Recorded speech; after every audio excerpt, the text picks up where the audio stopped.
Every time, yeah. It means the recording always starts with a smile. Yeah. No, I think it's a change from just coming into the like nonsense chat at the beginning. You come into everyone being like, wow. Well then. Yes. Catch up crew. Hey, what's up? This is being recorded. Exactly. Yeah, so for those just arriving with the recording hi from the past, yes, we're doing epic verse tonight, epic poetry and things that are epic poetry adjacent. So we're going to do some like Iliad maybe, we're going to do some Rime of the Ancient Mariner, we're going to do some latest translation of Beowulf and all sorts of things. Anyway, who would like to start? I think you should start. Okay, all right, fine. In that case, yeah, let's kick it off with the Beowulf, because like I've been hyped about this all day. Yeah, so this particular sequence is Beowulf. So a horrible monster, Grendel, has been terrorizing this like feasting hall, and Beowulf arrived to kill the monster, and he did by ripping the dude's arm off so that the monster like limped its way back to its home and then like died in its mother's arms. And it picks up from here where Beowulf and all of his dudes and the king who owned the feasting hall are all like congratulating each other on how awesome Beowulf is. Meanwhile, there was another chapter. An avenger lay in wait, counting sordid seconds until the latest hour, her heart full of hatred. Grendel's mother, warrior woman, outlaw, meditated on misery. She lived ill-fated, sinking beneath cold currents to her kingdom undercountry, her line linked to extinction since Cain crossed swords with Abel and fled, murder-marked, to make his home in wastelands solitary and silent. From Cain came more misery, a legacy of lost souls. Grendel was one of those, banished and blasted. He'd found a waker among the dreamers, a battle amid the beds, and wrestled the warrior who'd woken into war. Beowulf saw himself as God's gift, Grendel as a goner. He used his strength to slay the intruder, trusting in his father to protect him, as he always had. He bled the hellion, and Grendel fled piecemeal. No heaven for him, no honey, only rushing through a haunted hall to die in his own mausoleum. Now his mother was here, carried on a wave of wrath, crazed with sorrow, looking for someone to slay, someone to pay in pain for her heart's loss. She found the path and made her way to Herod. Ring dames were dreaming there, a murdering herd of sleepers, drooling, drunk, their feast filling them. They were the cream of the crop, but soon they'd be chaff, scythed from swordsmen into skeletons. She was the one to do it. The horror wasn't muted by the measure of women's strength against men's brawn. Both can hold slaying swords, glazed with gore, and score the boar crest from war helmets, warming them with blood. In Herod Hall, hard-honed blades were yanked from over benches, shields shouldered to cover blinking sleepers, waking bare-headed, bare-chested, and stunned by her arrival. She moved swiftly, knowing she had only moments to sift men for her vengeance and remain among the living. She tore a warrior from his bed and dragged him, defenseless, to her fen. This was Hrothgar's best friend, most adored on the land between the two salt seas, warrior and retainer. She slew him sleeping. Beowulf was lucky, bedded elsewhere. After the brawl, gift quarters had been appointed him like rings. The Geat was asleep when Grendel's mother struck. Herod Hall howled. She'd taken their trophy too, Grendel's hand. Man by man they squalled. This was unjust, a bad bargain that both sides should suffer losses, though the war was dealt and done, themselves the clear winners. The wise king, grey and battle-brittle, moaned when he heard the news that his closest advisor, nearest to ear, was no more, doornailed dead. Beowulf, blood-blessed boy, was hauled from sleep, hustled hungover to the king's bedside. Boot to boot with his band, he marched to the room where Hrothgar waited, grim and gloomy, wondering if his fate was fucked forever, the Almighty refusing to relent. Beowulf and his boys threw the doors open to sunlight and rattled the floorboards, no ground given to grief. Beowulf thundered up to the Morris prince and asked, "Had Hrothgar slept well?" Hrothgar had no words. He said some anyway. "Don't speak to me of happiness. Hard times have come again. The Danes are in darkness. Aesir is murdered.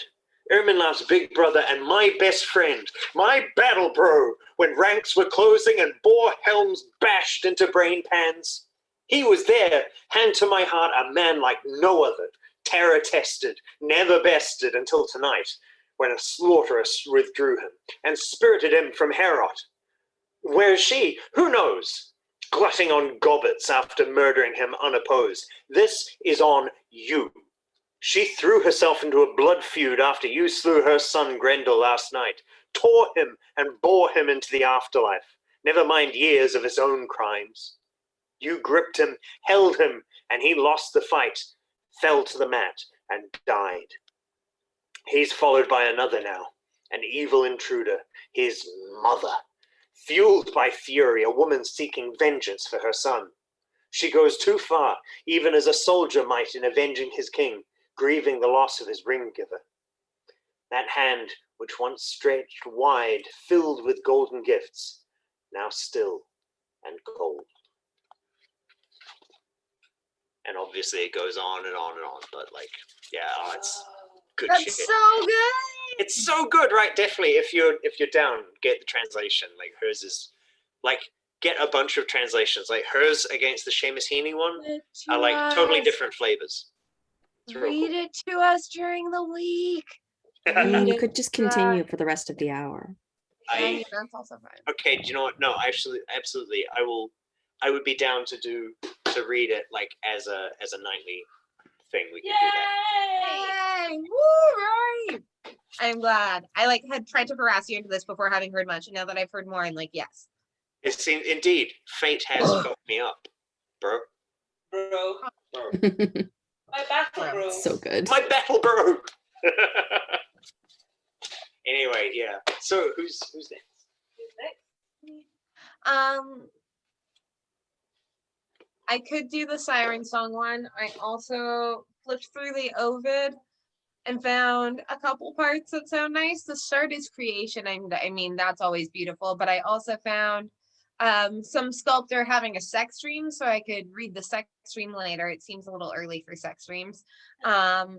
And I also found, and I have not actually read this yet, but the moment when Narcissus and Echo meet, which just is like a cool combination of names and sounds like that could be interesting. Mm-hmm. If someone doesn't have a thing to go next. I definitely have one thing that I can do at some point, but I don't mind when. I'd love to hear Siren Song if you feel willing to. Bracken, do you want to read that since I have a few of the Ovid ones now that I flipped through? Siren Song. Yeah, you can read if you want, or I will read it. I will leave it up to you. I can do Siren Song. Okay. Y'all ready? Okay. Siren Song by Margaret Atwood. This is the one song everyone would like to learn. The song that is irresistible. The song that forces men to leap overboard in squadrons, even though they see the beached skulls. The song nobody knows because anybody who has heard it is dead and the others can't remember. Shall I tell you the secret? And if I do, will you get me out of this bird suit? I don't enjoy it here. Squatting on this island, looking picturesque and mythical, with these two feathery maniacs. I don't enjoy singing this trio fatal and valuable. I will tell the secret to you, only to you. Come closer. This song is a cry for help. Help me. Only you can. You are unique. At last, alas, it is a boring song, but it works every time. I fucking love how you read that. I really like that poem. Should we carry on with Margaret Atwood? Oh, fuck yeah. I also think have watery tricksters to go after Margaret Atwood. It sounds Nice. like the show might have something to do with some watery tricking, having flipped forward a couple pages. Yeah, it occurred to me that I'd forgotten that Margaret Atwood has one about Helen of Troy doing counter dancing. So I kind of hope you're going to read that one. But if you're not, I might read it later. Oh no, I'm reading a chunk from a longer. This is the Penelopiad, which is about Penelope and Odysseus. Now that I'm dead, I know everything. This is what I wished would happen. But like so many of my wishes, it failed to come true. I know only a few factoids that I didn't know before. Death is much too high a price to pay for the satisfaction of curiosity, needless to say.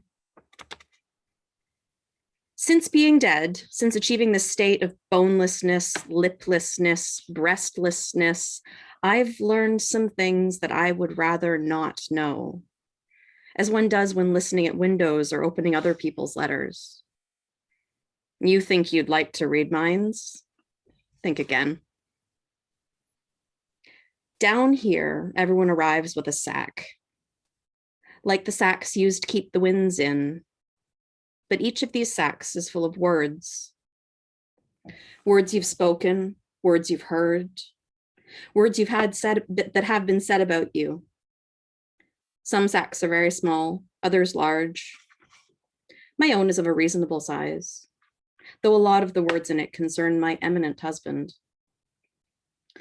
What a fool he made of me, some say. It was a specialty of his, making fools.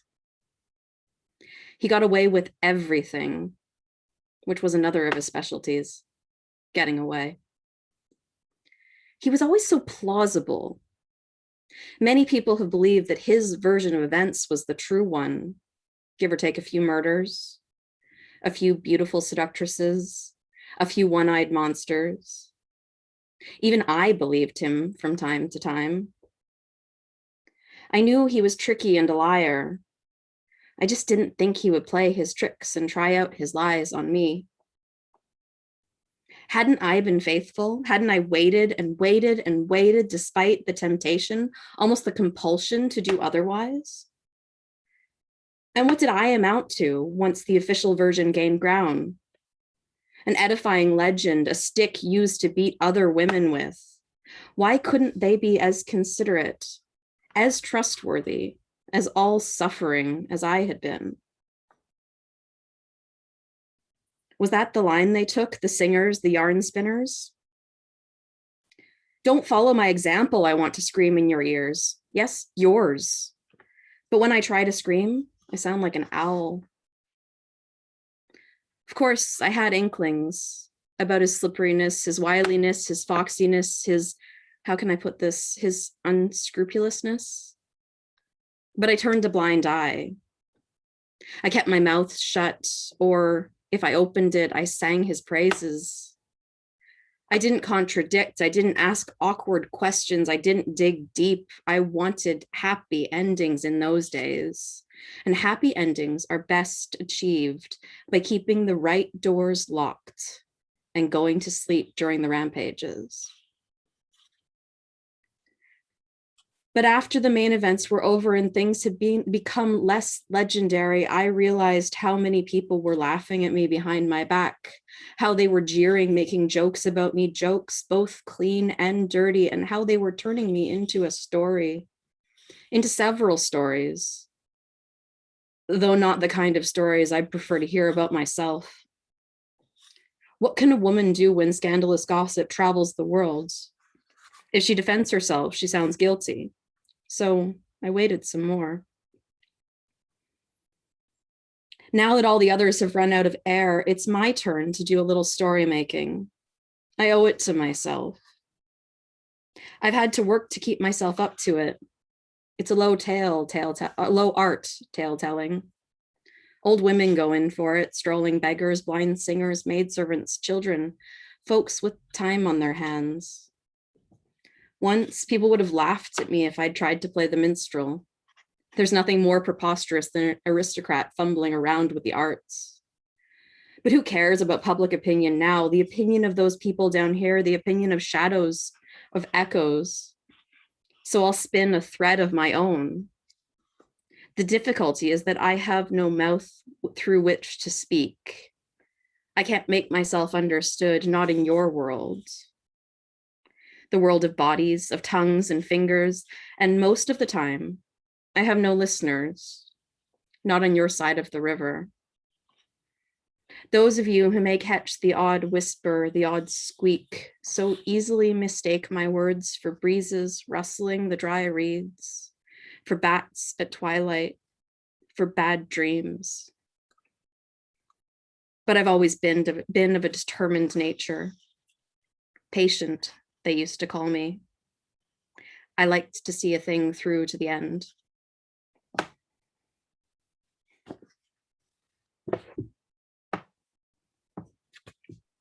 Oh, good line to end that on too. Holy shit. Yeah. It's very worth reading. That line about like the trick to happy endings is leaving some doors locked and sleeping through the rampages. Oh, James. Jesus. Yeah. Especially when you know what comes next. Yeah. Wow. What a fuck of a writer. Like, huh. Mm. This whole series is really good, actually. It's the, what is it called? It's Rewritten Myths, and this and Jeanette Winterston's Wait are the first two in it. And they're both like killer, like really beautiful. What a combination of writers. I know, right? Philip Pullman's The Good Man Jesus and the what is that one called? Is also in the series. I think there's a Beowulf version as well. Have just bought loads of books. I like that we all seem to go on book buying sprees around similar times too. It's kind of nice. A while back. Just like then we're all like, look at my new books and have book show and tell. It's really nice. What were you saying, Rory? Oh, just a while back, my local bookshop cut me off. Hey. with an order where they were going like, okay, no, these look great. I can do this. We can do this. We can get this to you. This one here, we can track it down, but it is like, it's literally just basically someone's like doctoral thesis that they put into print. So it is going to cost like £50. Maybe you read the ones that we've already ordered for you and then come back to us. Like, I know our entire business model is predicated on selling books for as much money as possible, but my guy, come on. My dude. Those are some nice capitalists right there. Yeah, they are. It was the queer bookshop, right? Yeah, category is. They're sweeties. Oh, fuck yeah. Yeah. Looking after Nice. their people. Yeah. We're gonna have to go there to go shopping for poetry when I come visit, because man, is it hard to track down some of the UK writers, and they take so long to get in. I can't get Liz Berry ordered in, and it's so frustrating. I want a copy of Black Country. Oh shit. Yeah. That should be relatively easy. At some point, I might ask one of y'all to mail it to me, or I can order it on Amazon, but just like from local bookstores. We're on it. Way ahead of you. Love you, friends. And we'll order it through category, so they get a commission. Woo. But yeah. That's much nicer than ordering it through Amazon. Yeah, I'm trying really hard to not buy books from them. Like, yeah, I'm other mostly things- buying secondhand these days if I can. I think it makes me feel less bad about just buying more things to have.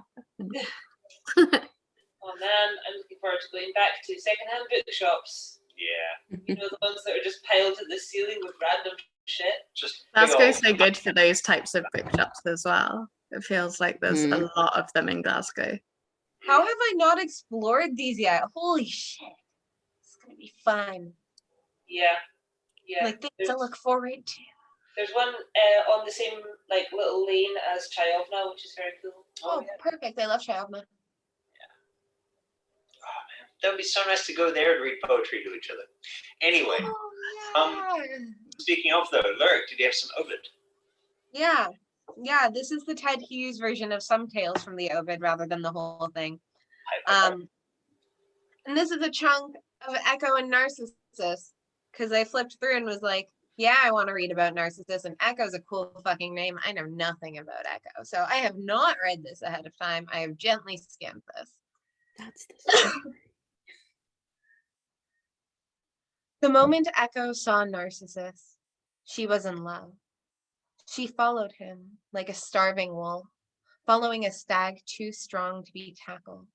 And like a cat in a winter at a fire, she could not edge close enough to what singed her and would burn her. She almost burst with longing to call out to him and somehow let him know what she felt, but she had to wait for some other to speak so she could snatch their last words with whatever sense they might lend her. So it happened. Narcissus had strayed apart from his companions. He hallooed them, "Where are you?" "I'm here." And Echo caught at the syllables as if they were precious. "I'm here," she cried. "I'm here, and I'm here, and I'm here." Narcissus looked around wildly. "I'll stay here," he shouted. "You come to me," and "Come to me," shouted Echo. "Come to me, to me, to me, to me." Narcissus stood baffled, whether to stay or go. He began to run, calling as he ran, "Stay there!" But Echo cried back, weeping to utter it, "Stay there, stay there, stay there, stay there." Narcissus stopped and listened, then more quietly, "Let's meet halfway. Come." And Echo eagerly repeated it, "Come." When she emerged from the undergrowth, her expression pleading, her arms raised to embrace him, Narcissus turned and ran. "No," he cried, "I would sooner be dead than let you touch me." Echo collapsed in sobs as her voice lurched among the mountains. "Touch me, touch me, touch me, touch me." Echo moped under the leaves. Humiliated, she hid in a deep woods from that day, like a hurt lynx. For her, any cave was a good home. But love was fixed in her body like a barbed arrow. There it festered with his rejection. Sleeplessly, she brooded over the pain, wasting away as she suffered, the petal of her beauty fading and shriveling, falling from her, leaving her voice and bones. Her bones, they say, turned into stone, sinking into the humus. Her voice roamed off by itself, unseen in the forest, unseen on the empty mountainside, though all it could hear, living the only life left to echo. Narcissus had rebuffed her adoration as he made the passionate attentions of many another nymph in the wilderness, and many another man. Of these he mocked and rejected, lifted his hands to the heaven. Let Narcissus love and suffer, as he has made us suffer. Let him, like us, love and know it was hopeless. And let him, like Echo, perish of anguish. Nemesis, the corrector, heard this prayer and granted it. There was a pool of perfect water, so no shepherd had ever driven sheep to trample their margins, no cattle had slobbered their muzzles in it and befouled it. No wild beast had ever dashed through it. No bird had ever paddled there, preening and bathing. Only surrounding grasses drank its moisture, and through the arching trees kept it cool. No twigs rotted in it, and no leaves. Weary with hunting in the hot sun, Narcissus found this pool. Gratefully, he stretched out full length to cup his hands in the clear cold and to drink. But as he drank, a strange new thirst, a craving unfamiliar, entered his body with the water and entered his eyes with the reflection of the limpid mirror, of those eyes that gazed into his own. As the taste of the water flooded him, so did love. So he lay, mistaking that picture of himself on the meniscus for the stranger who could make him happy. He lay like a fallen garden statue, gaze fixed on his image in the water, comparing it to Bacchus or Apollo, falling deeper and deeper in love with what so many had loved hopelessly. Not recognizing himself, he wanted only himself. He had chosen from all the faces he had ever seen, only his own. He was himself, the torturer who now began his torture.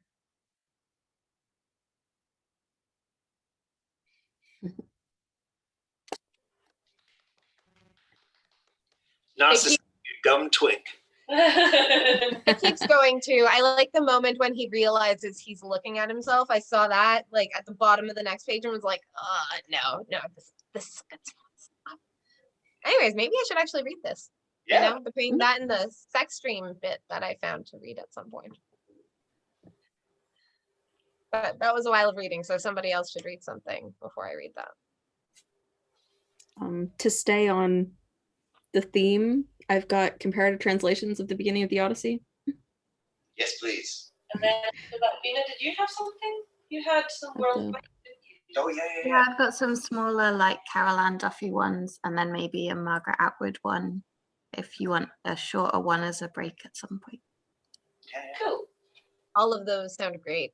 Great theme choice, Rory. Mm. Yay. So Ainsley and then Bina? So this is the Robert Fitzgerald translation, Robert Fitzgerald of 1961, of the beginning of the Odyssey.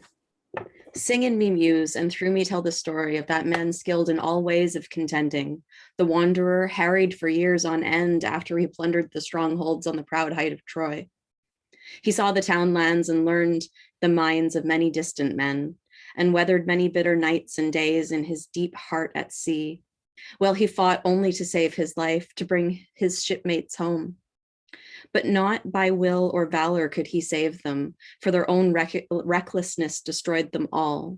Children and fools, they killed and feasted on the cattle of Lord Helios the sun, and he who moves all day through heaven took from their eyes the dawn of their return.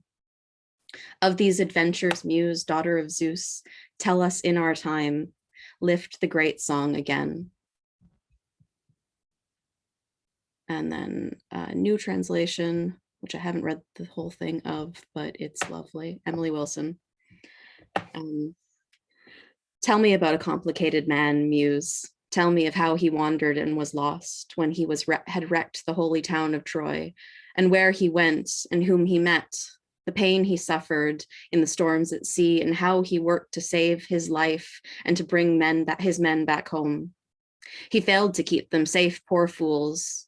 They ate the sun god's cattle, and the god kept them from home. Now, goddess, child of Zeus, tell the old story for our modern times. Find the beginning.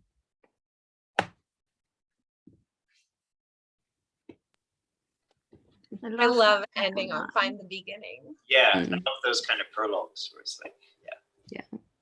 Although I do feel like, that definitely that is giving Ulysses way too much fucking credit. Or like, oh, it was a dumb crew who fucked up. Not him at the head of the boat being like, haha, dumb Cyclops, you thought I was nobody. It's actually me, Ulysses. Oh shit, your dad's Poseidon. Oh no. Oh no. Oh. Yes.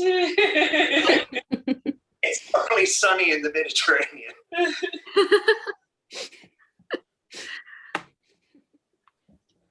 Do you want some Caroline Nina? Duffy? Yeah. Always. If you have a preference, what have we got that fits? Medusa, Circe, Eurydice, or Penelope herself? Can I request, Eurydice. because I'm curious? Does everyone know who Circe was? Is someone better versed in? So, if I'm remembering right, she was the sorceress on an island who, like, lured, like, had to deal with Ulysses' like crew rocking up, and she invited them to like feast and drink, and then they drank her wine and were transformed into pigs. Yeah. I like her. What a Yeah. legend. Yeah. And if I've definitely read from this before, but if you haven't come across the collection, it's a retelling of everything from the women's perspective. So there's a lot. There's like Red Riding Hood, and yeah, lots of stories, you know. So is it Nereids? The like third word of this poem. I'm like, my classical education is lacking. Right. I think Nereids are sea nymphs. I think you're pronouncing it like well enough. That's how I would say it. I'm fond, Nereids and nymphs, unlike some, of the pig, of the tusker, the snout, the boar, and the swine. One way or another, all pigs have been mine. Under my thumb, the bristling, salty skin of their backs in my nostrils here, their yobby, porky colognes. I'm familiar with hogs and runts, their percussion of oinks and grunts, their squeals. I've stood with a pail of swill at dusk at the creaky gate of the sty, tasting the sweaty, spicy air. The moon, like a lemon, popped in the mouth of the sky.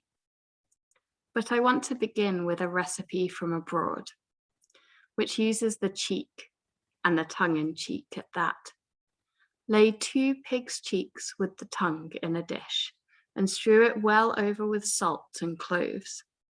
Remember the skills of the tongue, to lick, to lap, to loosen, to lubricate, to lie in the soft pouch of the face, and how each pig's face was uniquely itself. As many handsome as plain, the cowardly face, the brave, the comical, noble, sly or wise, the cruel, the kind, but all of them nymphs with those piggy eyes. Season with mace. Well-cleaned pig's ears should be blanched, singed, tossed in a pot, boiled, kept hot, scraped, served, garnished with thyme. Look at that simmering lug, at that ear. Did it listen ever to you and your prayers and rhymes, to the chimes of your voice, singing and clear? Mash the potatoes, nymph, open the beer. Now to the brains, to the trotters, shoulders, chops, to the sweetmeat slipped from the slit, bulging, vulnerable bag of the balls. When the heart of a pig has hardened, dice it small. Dice it small.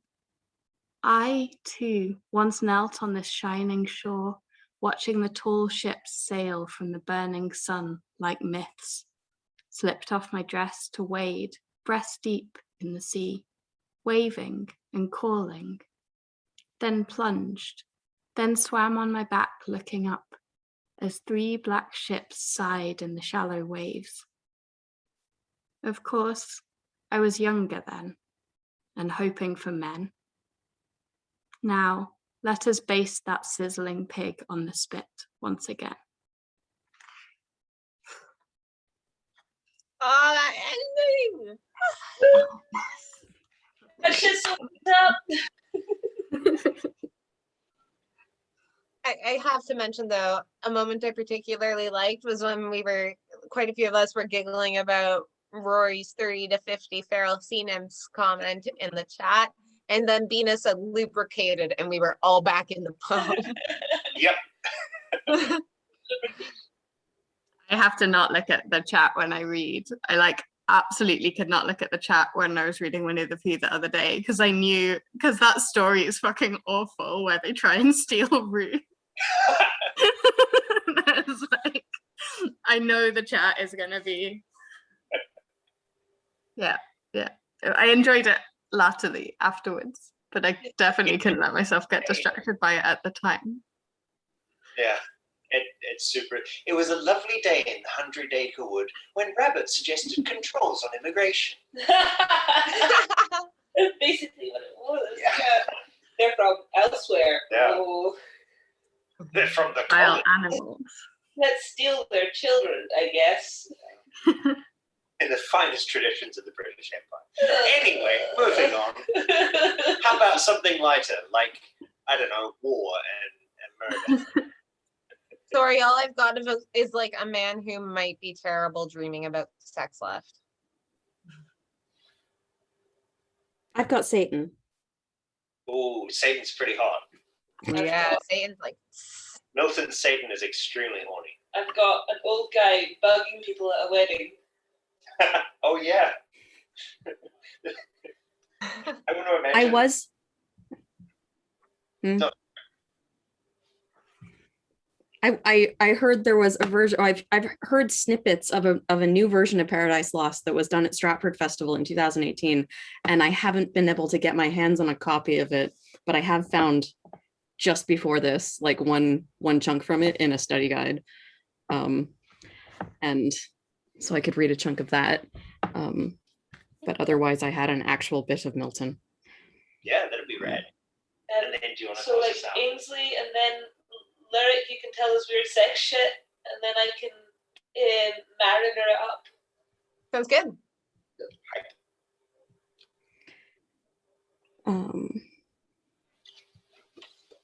Gonna move this. Oh, actually.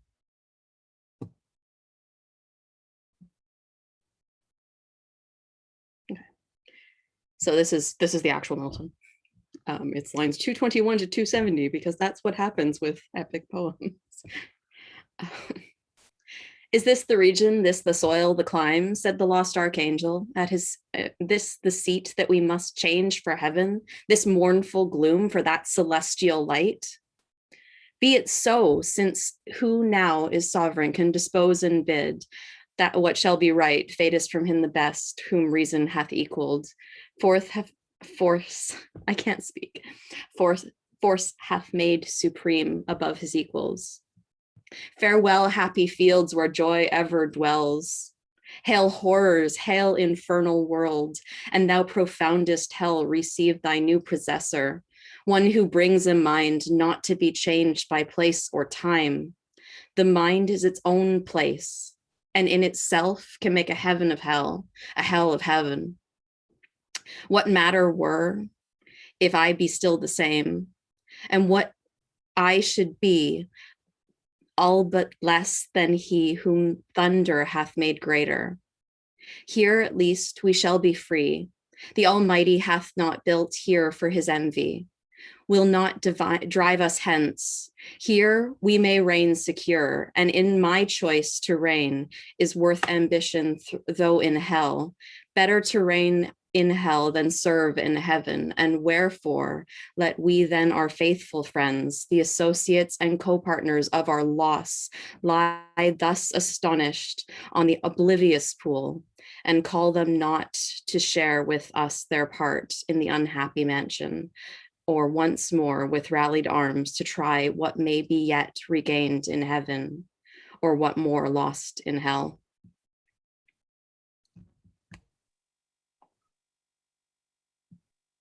I stumbled over chunks of that. I'm sorry.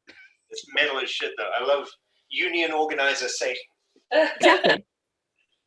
James? Is that kind of And goals? this Is that kind of goals, like in a weird way? I guess, yeah.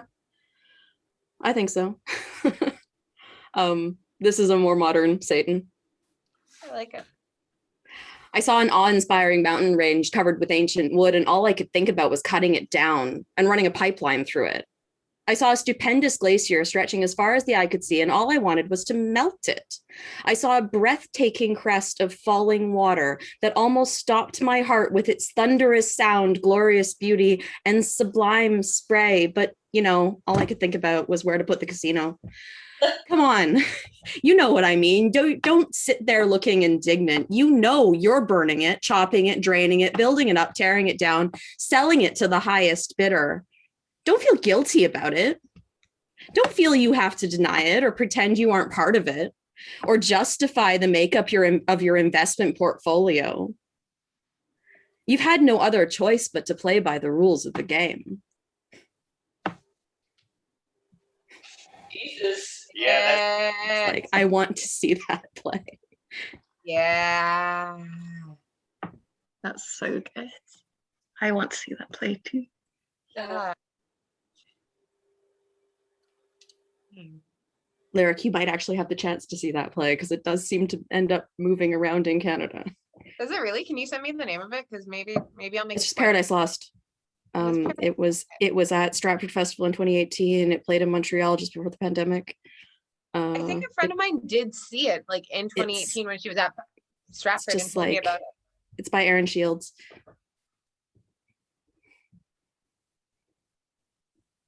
Sweet. I'm just What gonna was leave that? that tab open and find it eventually and then go potentially see it. Sweet, thank you. Cool. of its sex streams. Yeah, I don't really know anything about it other than I was like, ooh, that looks saucy. And then I looked at the page before and was like, this guy seems like a douchebag. Let's just read the dirty part.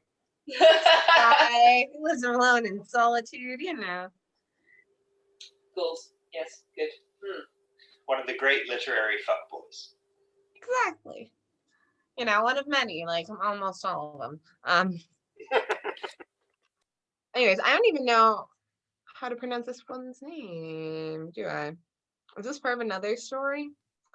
So this is a part of the story of Pygmalion. Pygmalion? I don't know. Pygmalion. Cool. And I don't think this part is even necessarily him. I think this might be somebody else in this story, but incessantly now he caressed her, searching for the warmth of living flesh, his fingertips whorls filtering out every feel of mere ivory. He kissed her, closing his eyes to divine an answering kiss of life in her perfect lips. And he would not believe they were after all only ivory.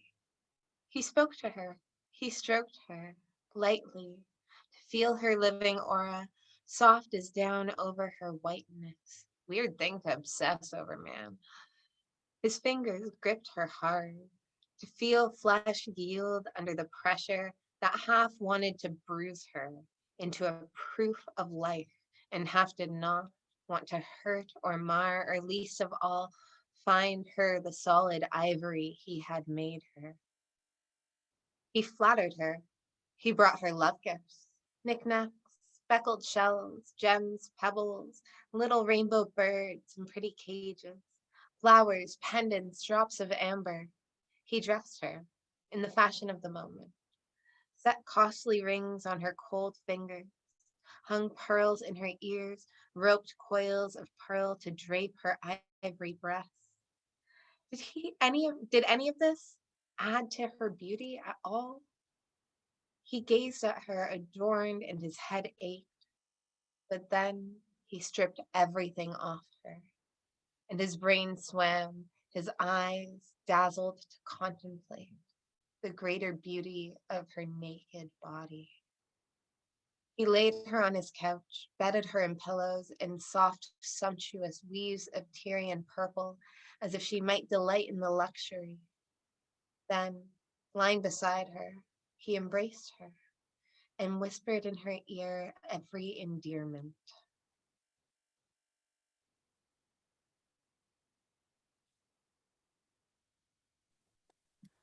It's Wow. it's really interesting hearing you read that immediately. Like the last thing that you read was Narcissus, and like this is another dude like falling in love with his own. Yeah, like this. There's Yeah. one active participant in that whole thing. Yeah. Yeah, and like I that have the dude. Carol Ann Duffy version of that if you want, Yes. Absolutely. Yeah. which is Yeah, a very different vibe. Oh yeah, Would this be. does shift a little bit, but it's, I think at least the start of this paints him out to be a bit of a fuckboy, but it's a sculptor. But that's so cool that, okay, yes, read. I'll shush. Yeah, I mean, content warning for her not being an willing and active participant in the thing. Oh, this is not the story you think it is. I think. I Is think it? this is called No, Pygmalion that's Bride. Pygmalion is the sculpt. Oh, is that Pygmalion? Is this? Yeah. I did not realize. Okay, I do not know this whole story then. Sweet. I mean, these are retellings anyway, but yeah, from this point of view. So cold I was, like snow, like ivory. I thought, he will not touch me, but he did. He kissed my stone cool lips. I lay still, as though I died. He stayed. He thumbed my marbled eyes. He spoke blunt endearments, what he'd do and how. His words were terrible. My ears were sculpture, stone deaf, shells. I heard the sea. I drowned him out. I heard him shout. He brought me presents, polished pebbles, little bells. I didn't blink, was dumb. He brought me pearls and necklaces and rings. He called them girly things. He ran his clammy hands along my limbs. I didn't shrink, played statue, stumm. He let his fingers sink into my flesh. He squeezed, he pressed, I would not bruise. He looked for marks, for purple hearts, for inky stars, for smudgy clues. His nails were claws. I showed no scratch, no scrape, no scar. He propped me up on pillows, jawed all night. My heart was ice, was glass. His voice was gravel, hoarse. He talked white, black. So I changed tack, grew warm like candle wax, kissed back, was soft, was pliable, began to moan, got hot, got wild, arched, coiled, writhed, begged for his child, and at the climax, screamed my head off. All an act. And haven't seen him since. Simple as that. That was so much fucking better. I love the idea of there being a fucking consciousness in this fucking statue. Yeah, that, yes. Yeah. So the Great how much it actually referenced the how careful the references were into the other poem. Yeah, I really I can enjoyed reading it straight after, like, hearing that version as well, because I don't have a good classical education, so I got like more out of it because of that. Me too. That's really interesting. I really like that. Thank you for suggesting reading it. Yeah. Good Yeah. call. it's had such a weird literary legacy as well, Pygmalion, of like obviously there's the Ernest Hemingway stuff, which is like Oh, obviously there's the Oh, okay. No, sorry. But it has a very weird legacy of like Ernest Hemingway wrote a story called Pygmalion that was essentially the same core idea, but of two like wealthy dudes having a bet to see if they could like mold a like common woman into like a classy proper lady. They did My Fair Lady. That's what My Fair Lady was based on. But that's what it's based on. Yeah. Which also, She's All That was a like Oh my god! yeah, all 2000s comes teen together. comedy remake adaptation of My Fair Lady. This is like finding out all teen comedies, Jane Austen. Yes, or Shakespeare. If they're not, they're Shakespeare, and if they're not, they're ancient Greek.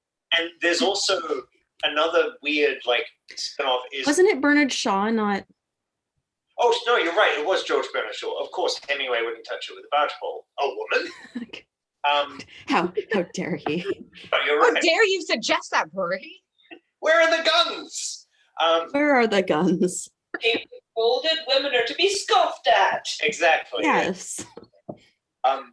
Yeah. I mean, but so Ovid, the Pygmalion also thought that women were to be scoffed at, so hence falling in love with his statue. And weirdly, it's come full circle again. So It like, has come well, with Pygmalion and My Fair Lady and all that kind of stuff. Then in the 2000s, this terrible American playwright Neil LaBute took it and remade it from like by inverting the genders and called it The Shape of Things, and it was actually about how women are bitches and not to be trusted. Coming back to the core misogyny of the original story, but backwards and unintentionally. Incel's gonna incel. Yeah, it is wild. And even though we've come full circle, Pygmalion's still the only one of us who actually came. Hey, true. So sorry. I thought it and then you all had to groan with me. Speaking of Lyric. food, Rhyme of the Ancient Mariner, aka Hey. ruins a win. Y'all ready? Worst winning Yeah. recipient.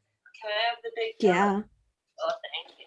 Also, like, just quickly mentioning, like, because of my courses and stuff, I've been writing a lot of rape poetry lately. So hearing that one was like super fucking powerful and really good for me because I don't read a lot of it. So thank you on that note. It needed some warning. Yeah.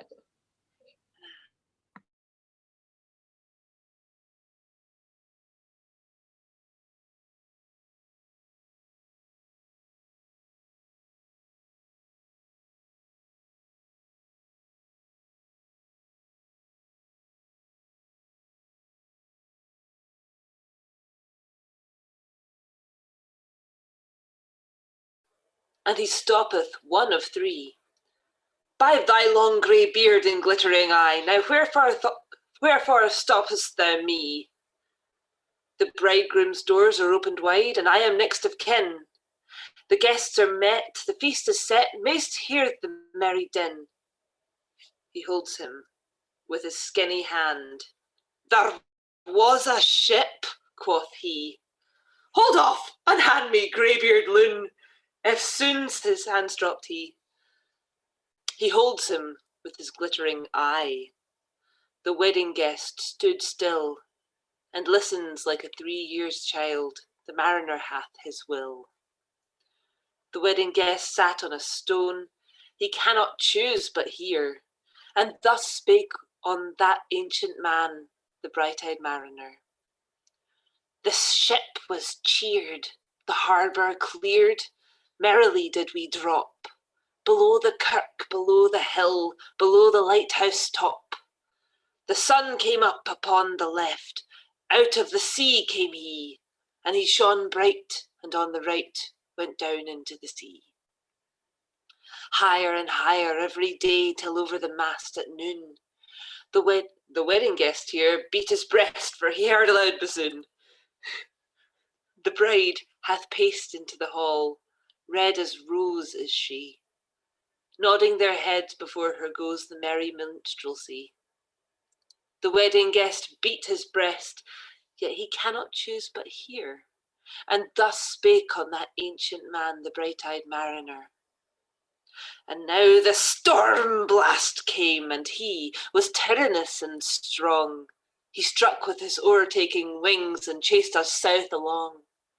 With sloping masts and dipping prow, as who pursued with yell and blow, still treads the shadow of his foe blow. and forward bends his head. The ship drove fast, loud roared the blast, and southwards aye we fled.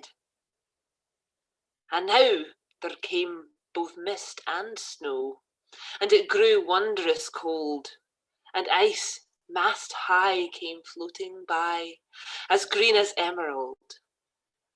And through the drifts the snowy cliffs did send a dismal sheen. Nor shapes of men nor beasts we ken, the ice was all between. The ice was here, the ice was there, the ice was all around. It cracked and growled and roared and howled like noises in a swound. At length did cross an albatross. Thorough the fog it came, as if it had been a Christian soul we hailed in it God's name. We hailed it in God's name. It ate the food it ne'er had eat, and round it flew. The ice did split with a thunder fit, the helmsman steered us through. And a good south wind sprung up behind, the albatross did follow, and every day for food or play came to the mariner's hollow. In mist or cloud, on mast or shroud, it perched for vespers 9, whiles all the night through fog smoke white glimmered the white moonshine. God save thee, ancient mariner, from the fiends that plague thee thus. Why lookest thou so? With my crossbow I shot the albatross.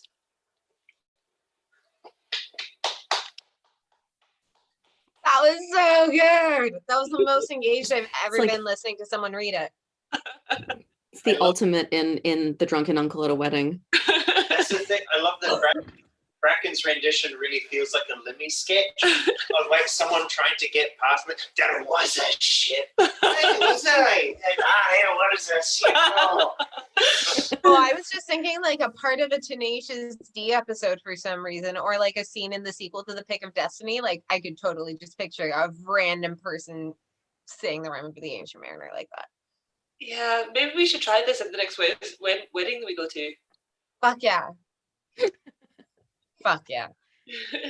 I think it's just a function of having been to lots of Glasgow old man pubs. You're talking about something completely different, and some guy comes up being like, "But what about Bruce Lee?" We are never booking this DJ again. Just record scratch. There was a ship. This is a primary school. That probably exists. Well, I've had that experience today, that Glasgow experience today. Alan and I went out for a coffee, and there was this like older guy in just chatting to the barista man, and like he was just chatting shit like the whole time, and just wouldn't let the guy like get on with his job or anything. Yeah. But the thing that felt like the most Glasgow is he asked like the barista's name, and he said it's Fred. And he was like, "Oh, okay, Freddie," and just like called him Freddie the whole time, even though he definitely didn't agree to like have it nicknamed, and that's not what he introduced himself as at all. Yeah, I feel like nicknaming people is definitely at Element. least a bit of a Glasgow thing, right? Yeah. Oh, I think it's like a dad thing in my books. My dad gives everyone I ever introduce him to a nickname or a little song or something like that that you'll sing when they come over. My friend Nikki gets some rendition of Hey Mickey as Hey Nikki every time she's in town still, and he's been doing this since we were 13. Jesus. Yeah. But yeah, everyone I've ever dated has always had at least 4 nicknames from my dad. Wild. Does he do them like one after the other, like Stormborn, first of her name? Like Oh, title? I will. Yeah, I do wonder they if I've ever stop? seen him do that. I actually think I have seen him do that at least once. It was Amazing. definitely more of a thing when I was in high school, and it'd be the like trying to embarrass you while trying to seem cool, but also definitely going on the embarrassing train, and he knows it, but he knows you're never gonna say anything there. Nice. And it's hilarious now. So I guess that's been an hour if we want to close it out. Thank you very much, Catch Up Crew. Catch up crew. Catch up crew. Yeah, I'll let you do the We catch-up. hope that you don't get lost in a labyrinth of icebergs and have to get led out by a big fucking seabird that you end up shooting and getting cursed by. Yeah. This is a good wish. Bye, Catch Up Crew.